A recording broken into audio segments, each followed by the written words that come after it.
my name is Kayla Woods, and I'm a freshman at Frisco High School.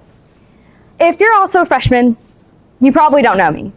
And if you're also in the class of 2029, I probably don't know your name.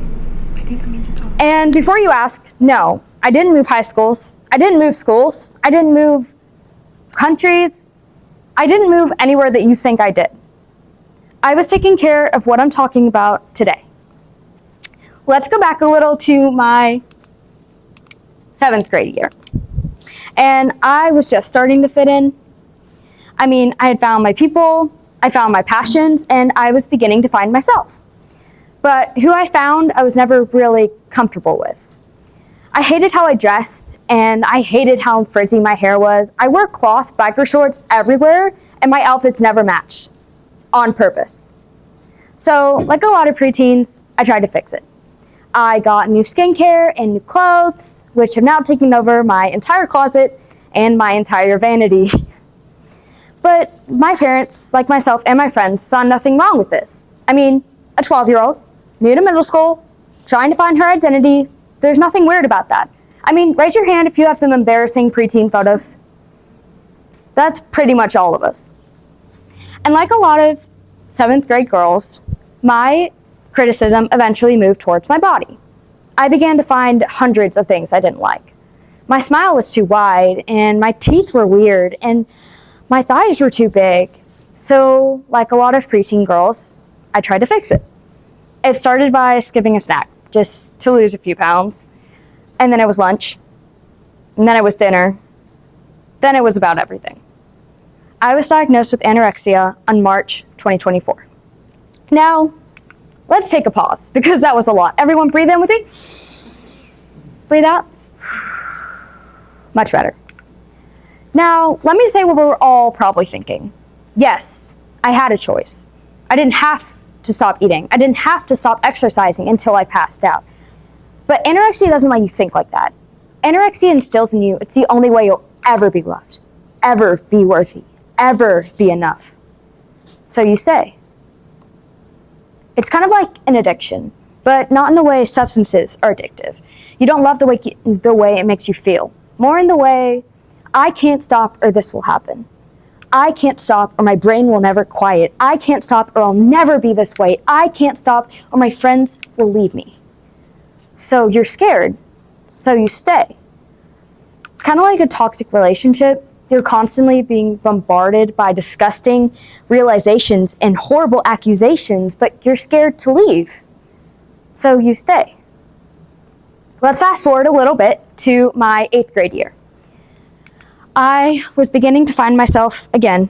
It's worth to say I felt so cool in this picture and this one. I was beginning to understand my hobbies better. But with those hobbies came a lot of extracurriculars, which meant a lot of stress. And anorexia loves stress. I was pulled out of my 8th grade year to go to a hospital. My clothes were paper thin. My deodorant was roll-on, but it just fell out because it was a liquid. I couldn't leave. I couldn't go outside. I couldn't call my family. I couldn't live my life. Now, let me stop boring you. At this point, I went to a residential for my eating disorder. Now, I'm going to stop boring you because this story has a lot of caveats and a lot of little mini stories inside of it. But once again, I'm going to move on. There's a topic known as intolerance to uncertainty. It's essentially what it sounds like. Not being able to tolerate, not being in control. Intolerance to uncertainty happens to a lot of us. I mean, plenty of us can't control a lot of things in our life, and it definitely stresses us out. Intolerance to uncertainty is especially common in people with eating disorders because it loves perfection. In an eating disorder, you think that you have control. You think you have control when you start to restrict. But in your life, you start to realize, well, maybe I can't really change. Maybe I can't change what's going on at home. Maybe I can't change my grades. So you restrict. I restricted because I wanted control in food. But then you get restricted. I was sent to treatment. But then I want more control, and the cycle continues. When you restrict, you think you're changing the outcome. This is talked a lot about in gambling addictions. You think that your input has an output, but it doesn't. It's all random. You can't pick the winning lottery number like you can't force your body to lose weight. It thinks there's a famine and you're gonna die. It literally thinks there's a drought. So it starts slowing down. My hair was thinning. I was always tired and I was always cold and a bunch of other things because my body literally thinks it's gonna die. But now that I'm free, I've been enjoying a lot more simple things in life. I've been watercoloring, I've been fishing, I've been going to church, all of these things that I never would have done because I didn't realize that I wanted to do them. Or like a lot of you, I'd say, oh, I'll do it next year. Oh, I'll do it tomorrow. But tomorrow never comes.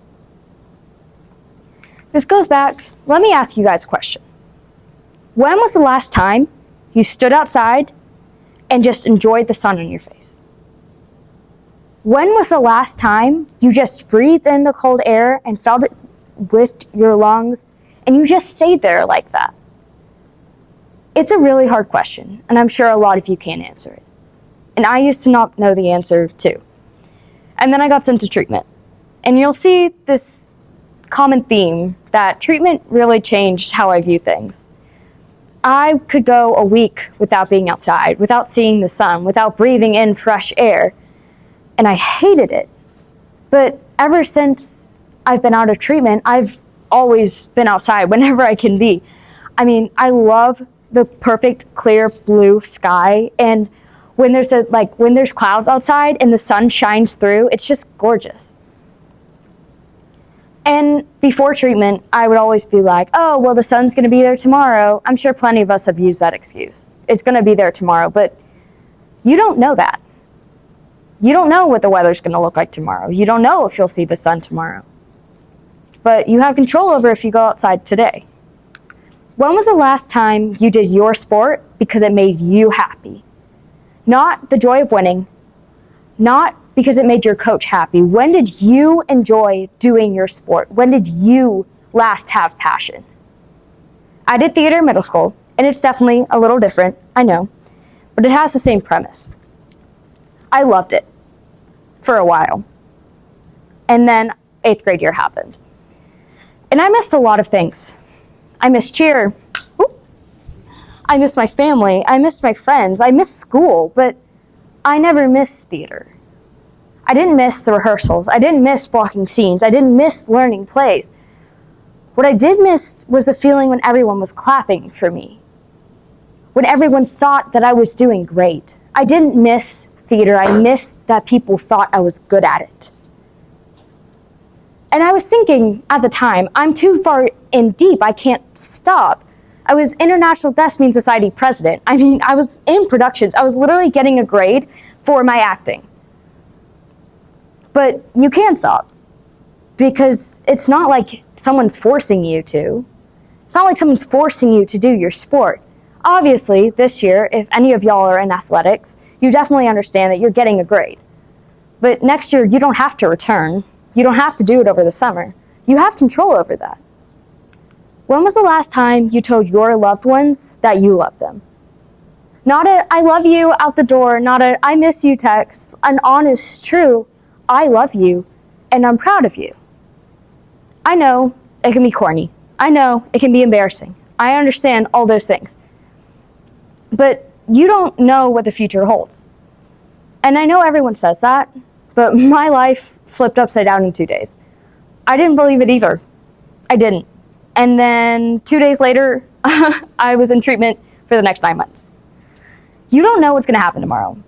You don't even know if you're gonna wake up. You don't. You don't know if your parents are gonna wake up. You don't. Because sometimes life just happens and it's not fair. But you don't know what life is gonna happen. You don't know that. But you do have control over what you do today. If you take anything away from this talk today, I hope you step outside. I hope you do the sport you actually like. I hope you tell your friends and your family that you love them. I hope you run. I hope you skip. I hope you play. I hope you swing on the sink. I hope you swing, and I hope you play with sand. All the things that you truly want to do. Because life is not that serious. Life is for you to live, so live your life because you only get one. Thank you.